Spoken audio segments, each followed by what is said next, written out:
नमस्कार प्यारे विद्यार्थियों। तो यूजीसी नेट जून 2025 का सेशन और उसकी यात्रा अब खत्म हो चुकी है। अब बस जो थोड़ा इंतजार है वो है हमें हमारे रिजल्ट आने का।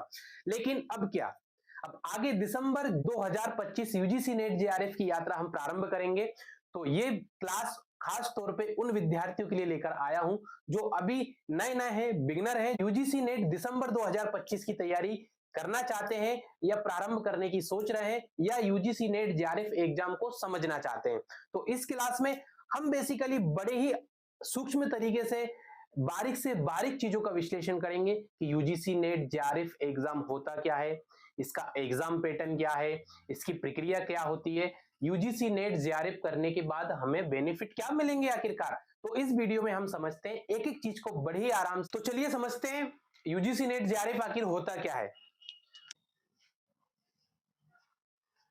यूजीसी नेट जेआरएफ दिसंबर आने वाला है तो आप दिसंबर का लिख सकते हैं, दिसंबर 2025। क्लियर।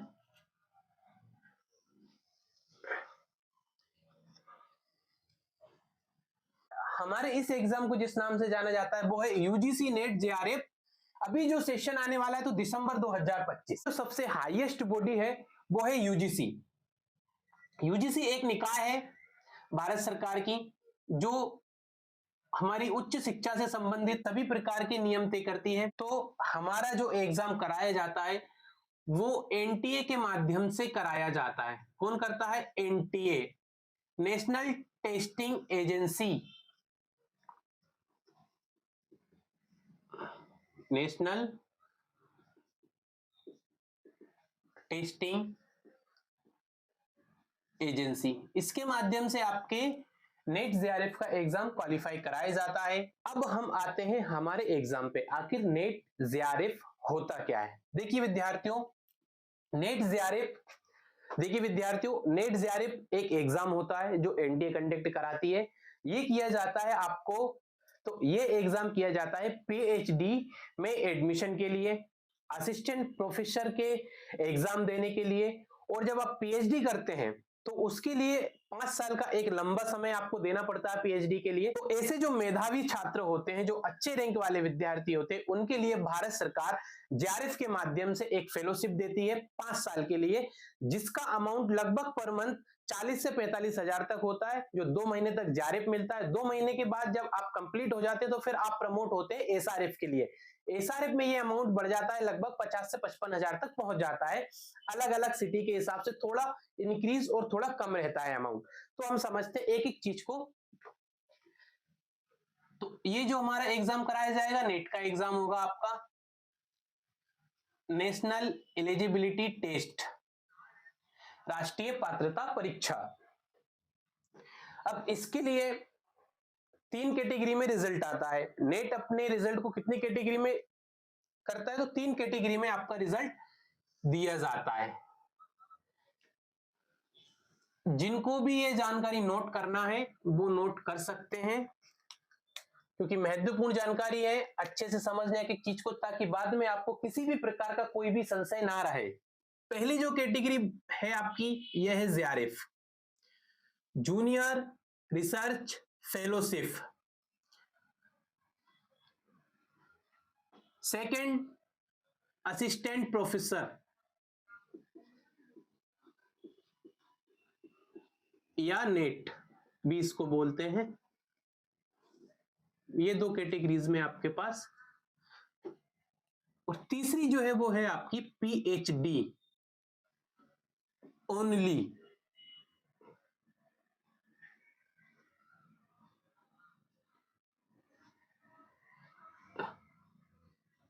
अब देखिए, ये 3 रैंक में आपका रिजल्ट आएगा।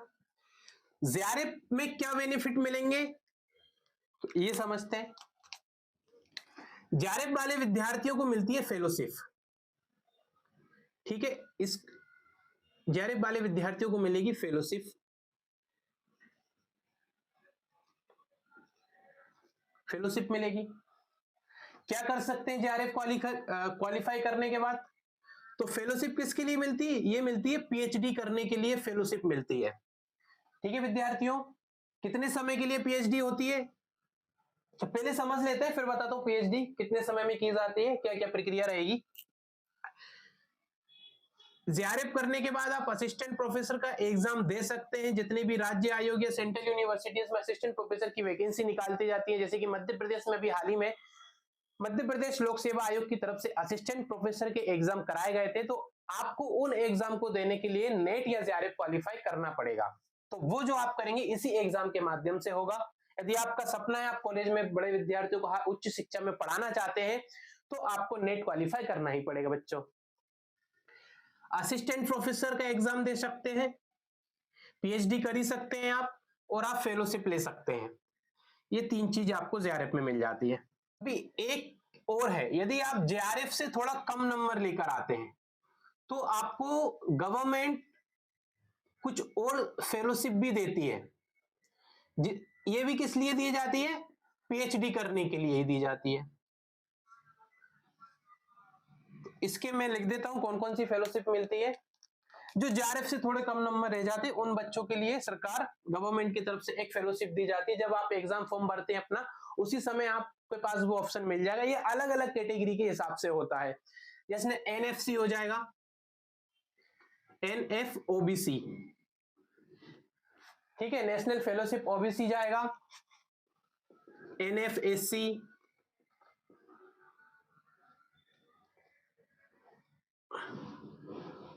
एनएफएससी, ये फेलोशिप है। ये आप जब फॉर्म भरेंगे आपका, तो उसी समय ऑप्शन आपको मिल जाता है। एसटी में भी मिलती है, एसटी में भी आएगा, ईडब्ल्यूएस में भी आएगा। तो इस तरह की नेशनल फेलोशिप मिलती है आपको जेआरएफ के अलावा भी। जिनका नेट या असिस्टेंट प्रोफेसर हुआ वो किस तरह का एग्जाम दे सकते हैं या वो किस लिए योग्य माने जाएंगे? तो ऐसे विद्यार्थी जो है जिनका सिर्फ असिस्टेंट प्रोफेसर हुआ लेकिन जेआरएफ नहीं हुआ, ये जो विद्यार्थी है ये पीएचडी में एडमिशन मिल जाएगा इनको। ये असिस्टेंट प्रोफेसर का एग्जाम भी दे सकते हैं। दो चीजों के लिए एलिजिबल हो जाते हैं।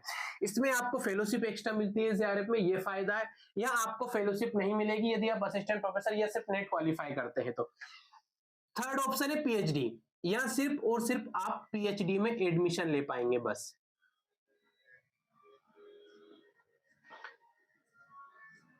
अब देखिए, पीएचडी में सिर्फ पीएचडी में एडमिशन मिलेगा, इसमें आप असिस्टेंट प्रोफेसर का एग्जाम नहीं दे पाएंगे, असिस्टेंट प्रोफेसर का एग्जाम नहीं दे पाएंगे, ना ही आपको इसमें स्कॉलरशिप मिलेगी। ये तीन चीज आपको समझ ली। इन तीन कैटेगरी में आपका रिजल्ट आता है। छोटी जो आपकी फोर्थ कैटेगरी है वो है नन ऑफ दी अबव, यानी इन तीनों में से कोई भी नहीं, यानी कि आप यहां पे जाते हैं फेल, यानी कि waste of luck for next time. ठीक है, अगले प्रयास के लिए आपको बेस्ट ऑफ लक दिया जाता है, क्योंकि यही मेन आपकी तीन कैटेगरी है जिनमें आपका रिजल्ट शो किया जाता है। अब एक चीज और समझ लेते हैं इसमें, एक इनका भी एक एलिजिबिलिटी क्राइटेरिया है। देखिए, यदि आपका पीएचडी में सिलेक्शन होता है या आपका पीएचडी में आपका सिलेक्शन होता है या एलिजिबल होते हैं, तो आप पीएचडी में एडमिशन के लिए, एक मिनट यहीं नीचे ही लिख देते हैं, तो पीएचडी में एडमिशन के लिए आप ये जो इसकी वैलिडिटी रहती है, ये रहती है 1 ईयर ओनली। जबकि आपको यदि आप पीएचडी करना चाहते हो और आप पीएचडी में क्वालिफाई है, तो आपको 1 साल के अंदर पीएचडी में एडमिशन लेना पड़ेगा, वरना ये जो पीएचडी का सर्टिफिकेट है ये वैलिड नहीं रहेगा 1 साल के बाद। इसी तरह असिस्टेंट प्रोफेसर की भी वैलिडिटी तय की गई है। अब देखिए, इसकी है लाइफ टाइम, यानी आप यदि एक बार नेट क्वालिफाई कर लेते हैं तो आप कभी भी असिस्टेंट प्रोफेसर दे सकते हैं, कभी भी पीएचडी में एडमिशन ले सकते हैं। ये जो इसकी वैलिडिटी का सर्टिफिकेट, जो इसके जो सर्टिफिकेट मिलेगा, इसकी जो वैलिडिटी तय की गई है। फिर आता है सबसे इंपॉर्टेंट आपका जेआरएफ। इसकी वैलिडिटी का क्या क्राइटेरिया है? तो इसकी जो वैलिडिटी रहती है जेआरएफ की, वो रहती है 3 इयर्स के लिए, यानी कि आपको 3 साल के अंदर आपको पीएचडी में एडमिशन लेना पड़ेगा, तभी इस जेआरएफ सर्टिफिकेट आपके लिए वैलिड रहेगा और आपको फिर फेलोशिप मिलेगी एडमिशन के नेक्स्ट मंथ से। आपको जैसे ही आपने एडमिशन किया जेआरएफ में, आपको जो 40 से 45 हजार की जो फेलोशिप है वो आपको मिलने लगती है 5 साल के लिए। जेआरएफ में एक चीज और समझ लेते हैं यहीं के यहीं। तो जेआरएफ में मिलती है आपको दो चीजें, कैसे अमाउंट तय होता, एक बनता है आपका जेआरएफ और एक बनता है आपका एसआरएफ। समझ लेना अच्छे से। जेआरएफ क्वालिफाई करेंगे, पीएचडी में एडमिशन लेंगे, 2 साल तक आपको मिलेगा जेआरएफ यानी कि जूनियर रिसर्च फेलोशिप। ये कितने साल तक के लिए मिलता है? 2 वर्ष, 2 साल तक के लिए मिलता है। 2 साल के बाद आप प्रमोट होते हैं किसमें? एसआरएफ में। तो यहाँ ये एसआरएफ मिलता है आपको 3 साल के लिए। तो टोटल पीएचडी का जो ड्यूरेशन निकल के आती है वो कितनी है? 5 ईयर, 5 साल का जो ड्यूरेशन है, यहाँ तक आपको फेलोशिप मिलेगी।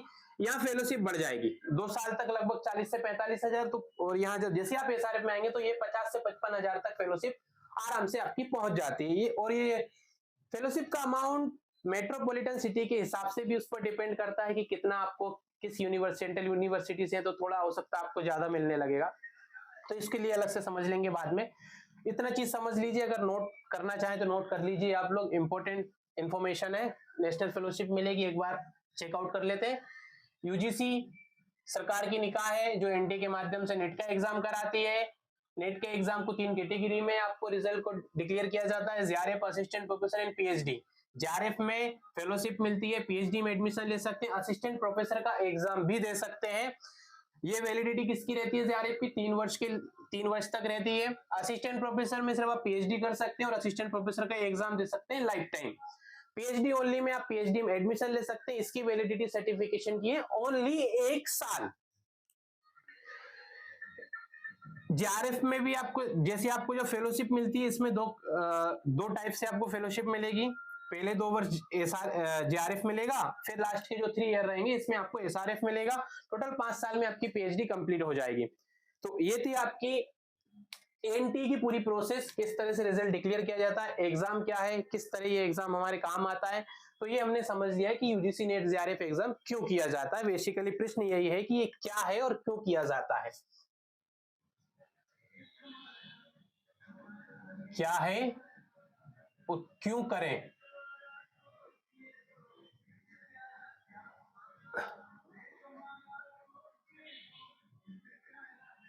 क्या करें, तो ये आपकी जो क्राइटेरिया बना है, ठीक है, इन्हीं सबको हमने इस बिंदु में समझा है।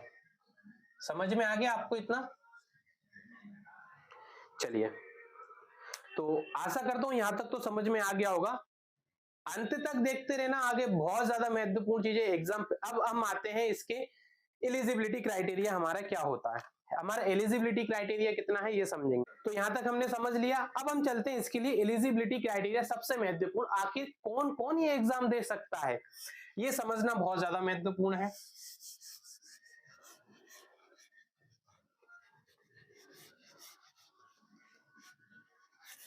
तो देखिए,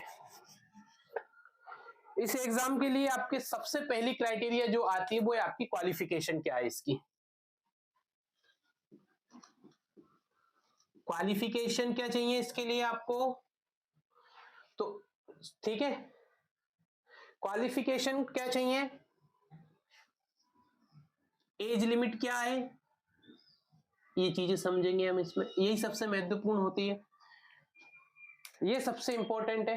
कौन कौन इस एग्जाम को दे सकता है, कौन कौन इस एग्जाम को नहीं दे सकता है। तो जिन विद्यार्थियों को देना है वो देख ले, एमए जिन्होंने पास किया हुआ है कितने प्रतिशत में, 55% फॉर जनरल कैटेगरीज के लिए, ठीक है, 55% जनरल कैटेगरीज के लिए, 50% रिजर्व कैटेगरी आ जाएंगी जितनी भी आपकी हैं,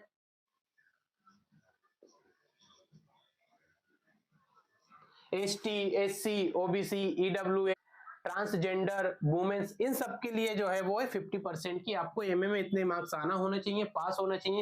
एक नया नियम आया था लास्ट ईयर से ही कि आप 4 साल का जो बैचलर डिग्री का जो प्रोग्राम था, यदि आप उसमें हैं तो आपको जो 4 ईयर बैचलर्स डिग्री जो आपने की हुई है इसमें आपको चाहिए 75% मार्क्स।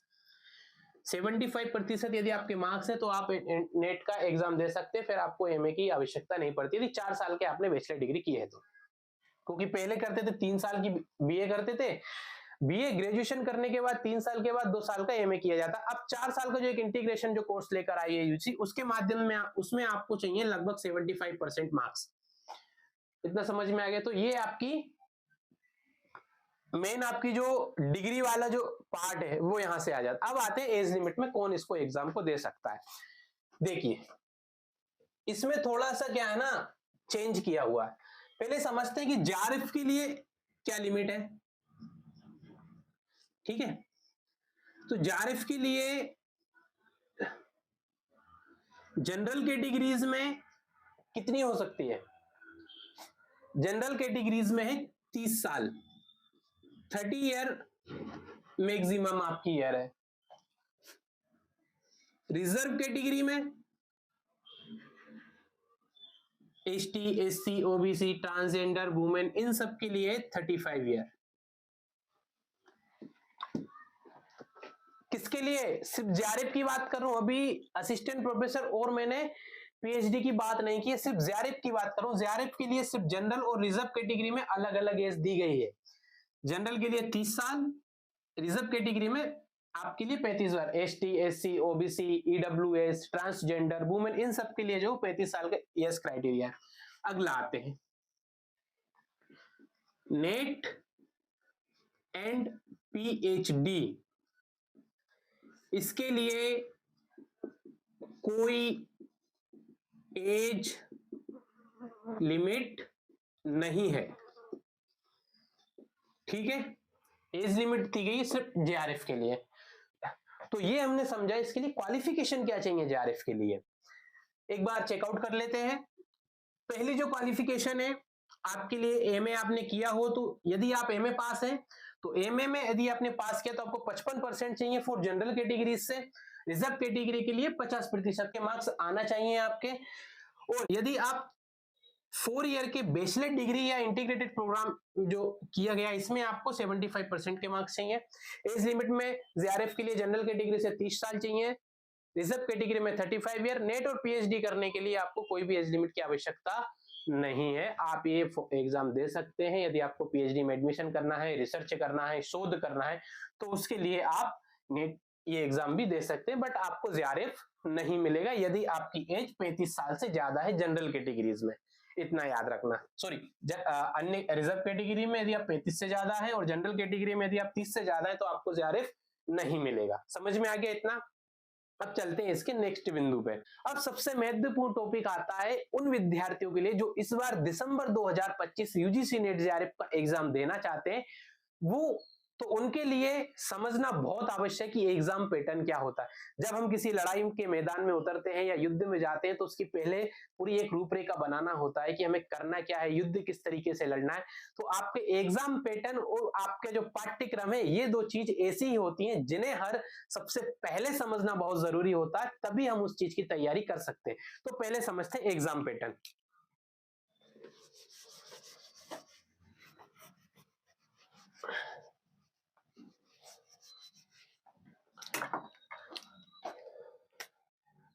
एग्जाम पैटर्न समझने के लिए सबसे पहले समझेंगे पेपर कितने होते हैं। हमारे पास 2 पेपर होते हैं।